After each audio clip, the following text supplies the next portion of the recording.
안녕하십니까. 책에는 없는 지혜를 나누겠습니다. 전상욱 소믈리에입니다. 소믈리에는 어떻게 와인을 즐길까요?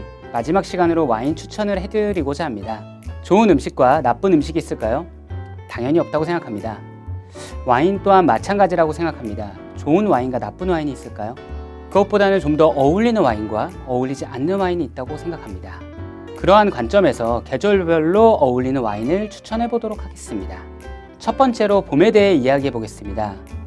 봄에는 본디 겨우내 잠들어 있는 몸을 깨워주는 쌉쌀한 봄야채를 먹음으로써 한 해를 시작하는 것이 중요하다고 생각합니다. 이러한 봄야채에 발사믹 소스를 곁들여서 프랑스 론지방 화이트 와인과 페어링을 하면 좋습니다.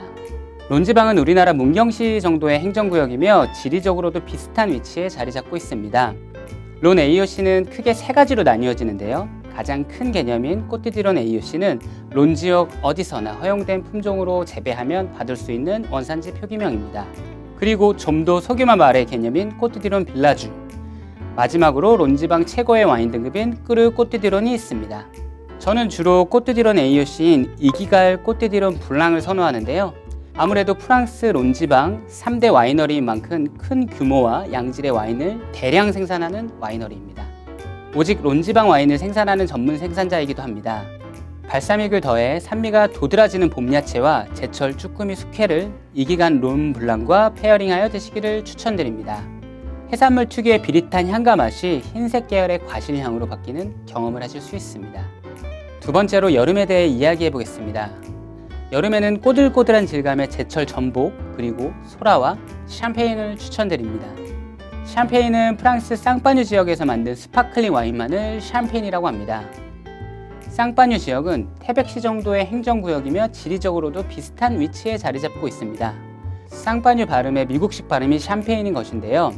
그렇게 작은 지역이 스파클링 와인의 대명사가 된 것에 대해 경이로운 마음마저 듭니다.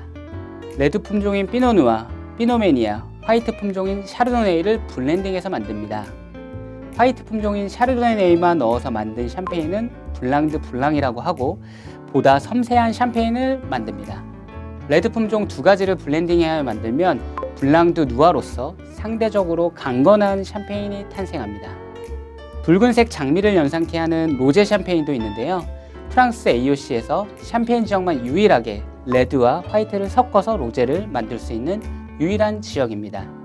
다른 지역의 로제 스파클링 와인의 경우 제조 과정에서 포도 껍질이 주스에 닿는 시간을 길게 하여 분홍빛을 만드는 것입니다. 샴페인은 대부분의 음식과 조화를 이루는 푸드 프렌들리한 와인의 대명사이기도 합니다.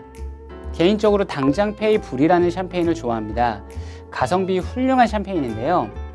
살짝 쪄낸 소라와 전복을 쌈장, 초장을 1대1로 블렌딩한 소스에 곁들여 당장페이 불이를 마신다면 이보다 더 행복한 여름이 없을 거라고 생각합니다.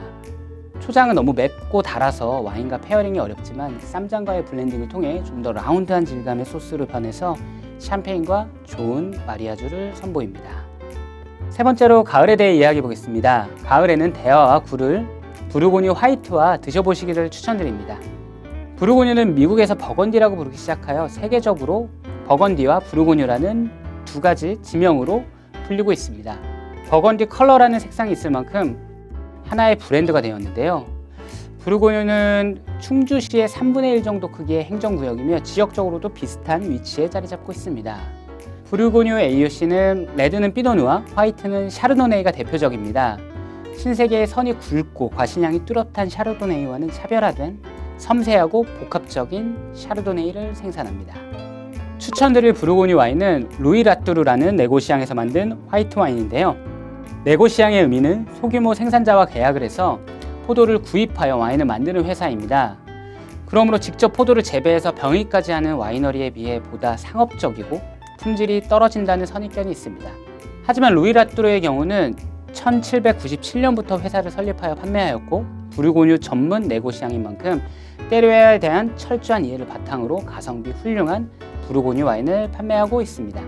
이러한 루이 라뚜르 샤르도네이와 살짝 쪄낸 굴에 진하지 않은 양념장과 페어링을 하여 드시거나 버터에 구운 대하를 곁들여 드신다면 천상의 마리아주를 느낄 수 있습니다.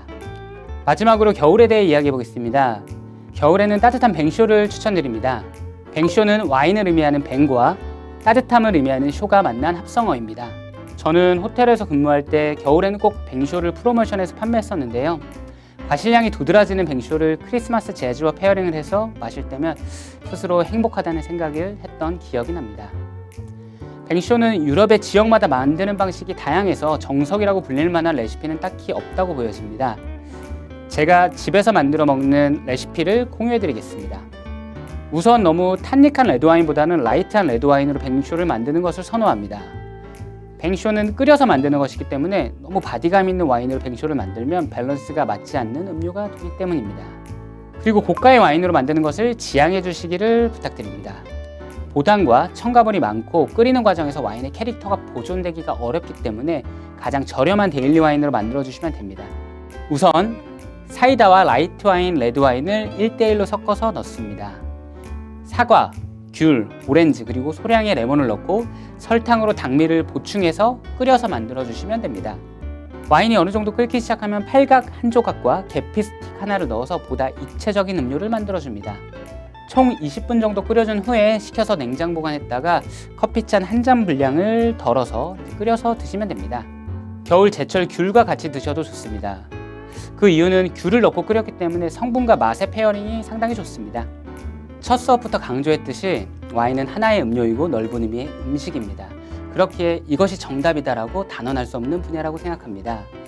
한번 제가 말씀드린 사계절 와인 추천을 드셔보시고 본인에게 맞는 입맛과 레시피를 만들어 보시면 어떨까요? 감사합니다.